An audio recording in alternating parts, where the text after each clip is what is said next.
Friends, welcome to the Word on Sunday, a platform to reflect on the scripture readings for every Sunday. As we journey through this season of Lent, on this third Sunday of Lent, the church gives us these phenomenal texts to pray and reflect and assimilate what the texts entail. And let us begin with the book of Exodus for our first reading, where Moses has this encounter with God. And God reveals his name. I am who am. I am the God of Abraham, the God of Isaac, and the God of Jacob. But as Moses was going to encounter God in the burning bush, notice the words of God. Remove the sandals from your feet, for the place where you stand is the holy ground. What do the sandals or shoes do for us? They give us protection. They help us navigate on every kind of terrain. They kind of built us with some strength to nudge through. But the fact that God tells Moses, remove your sandals there, entails that I am not in control. I am vulnerable. God is in control. And the fact that God discloses his name, Moses is to communicate that to the people of Israel.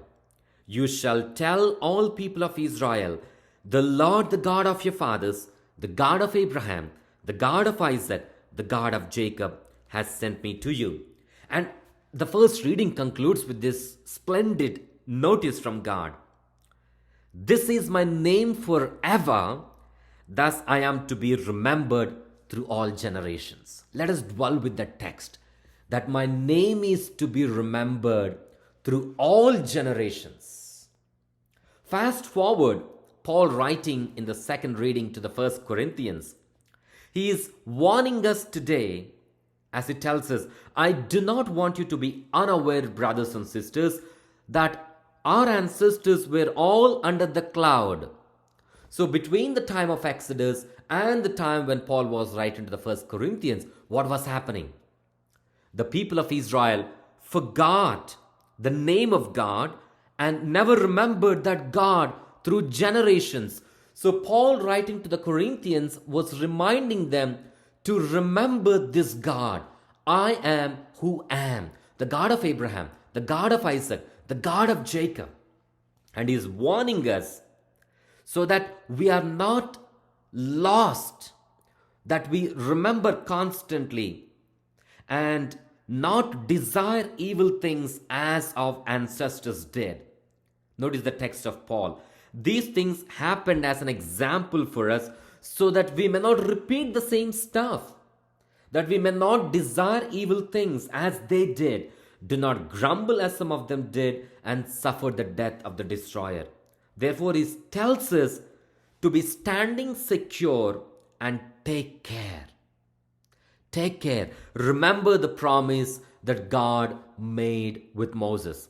I am who am. I am to be remembered through all generations.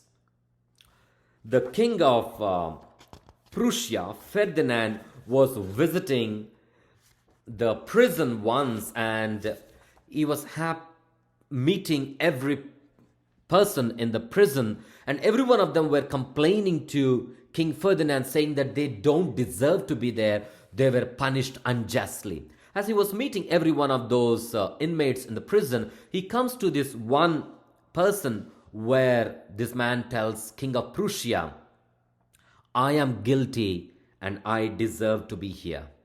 I am guilty and I deserve to be here.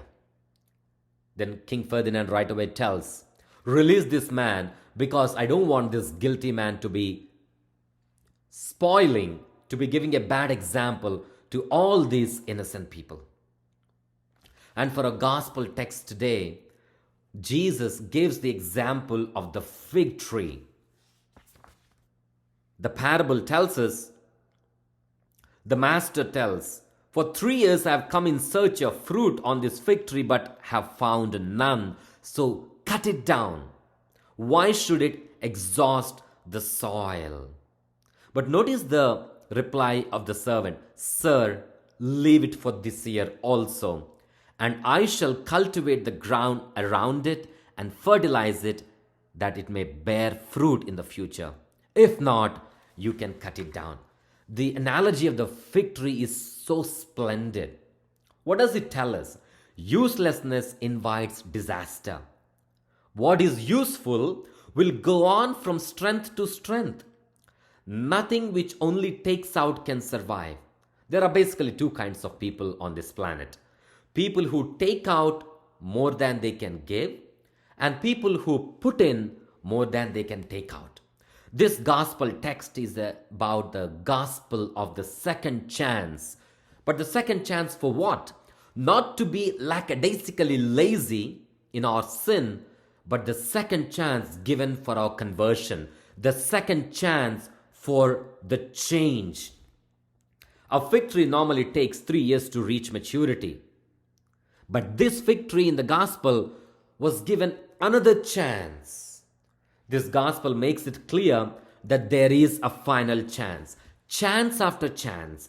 Chance after chance. If I forgot the promise that God made to Abraham, and if I forgot that name of God, I am, who is to be remembered through all generations, Jesus, as the servant, as the suffering servant, gives me another chance for my conversion, for my change.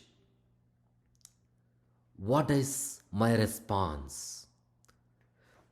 Jesus, in the form of this servant, pleads on my behalf to God.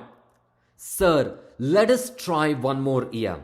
Let me do the work. Let me work with this person. Let me sit down with this guy and work on the ground, fertilize it, do all that I can, all kinds of pruning I can, so that it may bear fruit, that this person might come back to me, come back to you. Remember your promise, remember your name. I am who am.